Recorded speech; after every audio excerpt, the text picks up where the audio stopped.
What do you offer a person who is grieving, celebrating an event, or coming over to visit in Britain? The answer will always remain the same: a cup of tea. Throughout all the classes of society in Britain, tea is used as a language of comfort, communion, and tradition that has predated British life for many centuries. Although the stereotype of the Brits enjoying a cup of tea is already common knowledge, we believe that it just makes sense to understand the culture of a once powerful and influential country a little more. With the basic knowledge you already have, along with the sources we have researched for this topic, we are sure to provide the audience in depth explanations.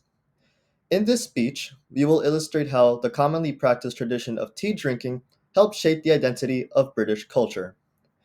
Matthew and I will be discussing tea drinking's rich history, its effects on the lifestyle, and how it boosted Britain's economy to have its citizens be proud of identifying as British.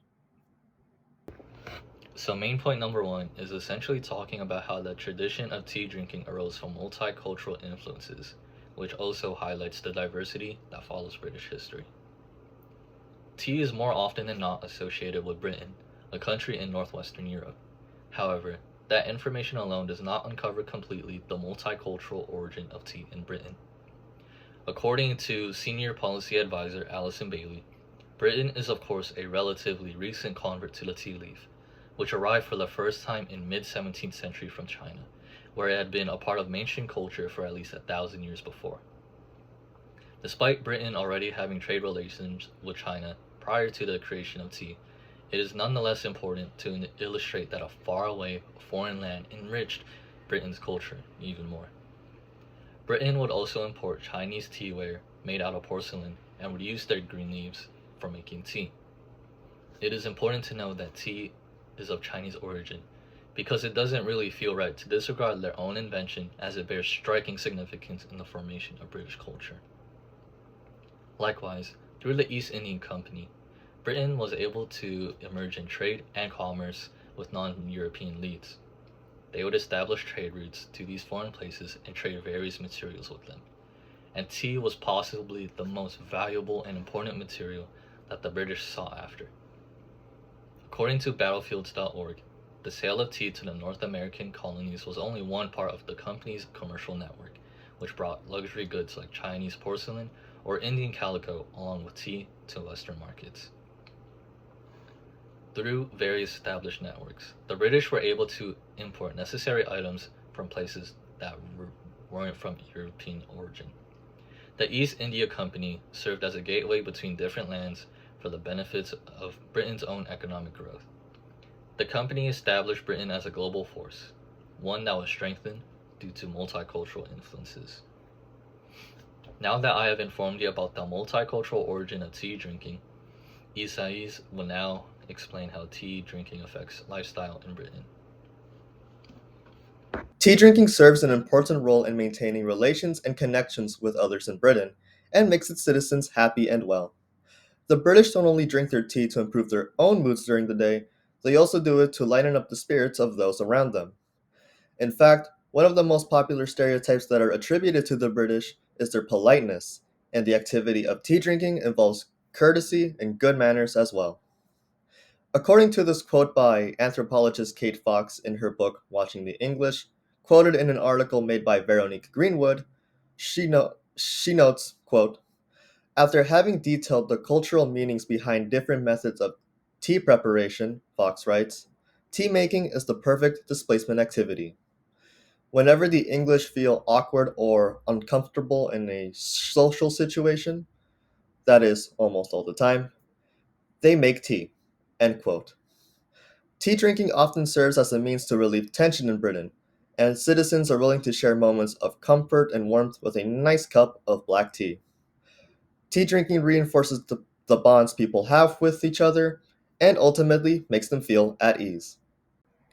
Britain is known as a nation full of heavy tea drinkers, and basically every social class shares that one thing in common. As a result of tea imports entering Britain on a daily basis, tea drinking has simply become another part of people's daily routine. The British drink tea during the day, afternoon, and evening, and there are even work breaks that involve tea. StirTeaCoffee.com says, quote, in May, the UK and Tea Infusions Association, UKTIA, revealed that 98% of UK residents drink tea daily. Britain's reputation as a nation of tea drinkers is clearly standing the test of time, says UKTIA Chief Executive Dr. Sharon Hall.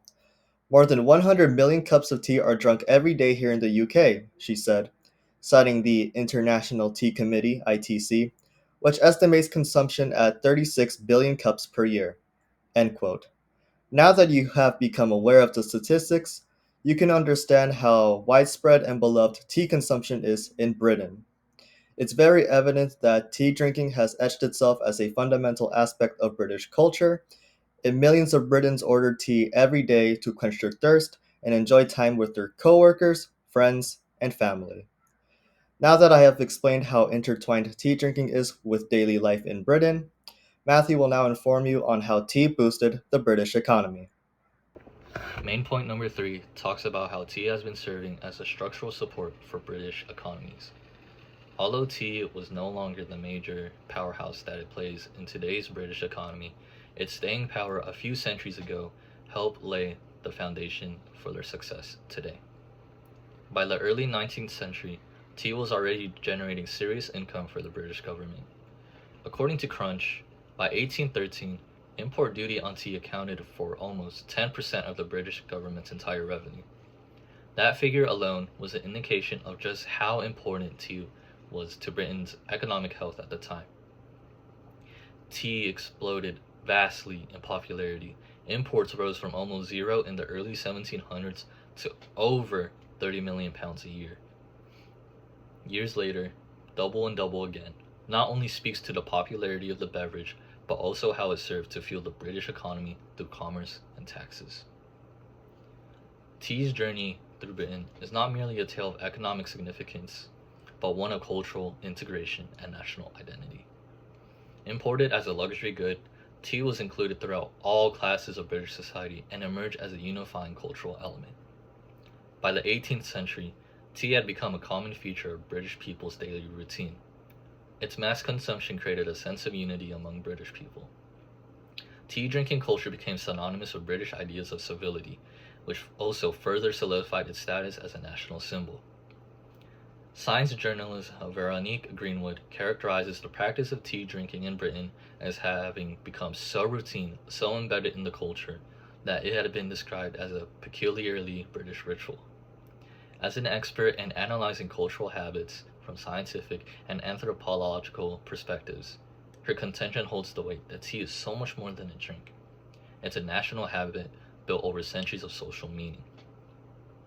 Furthermore, the British government's promotion of tea consumption, partly due to the vast income that they received from tea taxation, further served to cement its position in British culture. Finally, tea's evolution in Britain from an exotic luxury product to a national symbol illustrates its profound impact in shaping British cultural identity as well as their pride. The consumption of tea is far more than a thoughtless tradition in Britain. It is an established practice that has defined the nation's cultural heritage, economy, and way of life. We began by explaining how tea's multicultural origins, particularly from China and the East India Company, reflect the multicultural origins of British society. We then proceeded to begin discussing of how tea is so integral to daily British life as an agent of comfort, of social connection, and of emotional equilibrium. Matthew finished off by illustrating how tea had a gigantic economic significance in Britain and became an influential symbol of national identity and imperial identity. Understanding about something as simplistic as a cup of tea opens up how basic tradition can capture deeper cultural values, history, and social cues. The next time you drink a cup of tea, remember as not just a drink, but as a unique symbol of the British.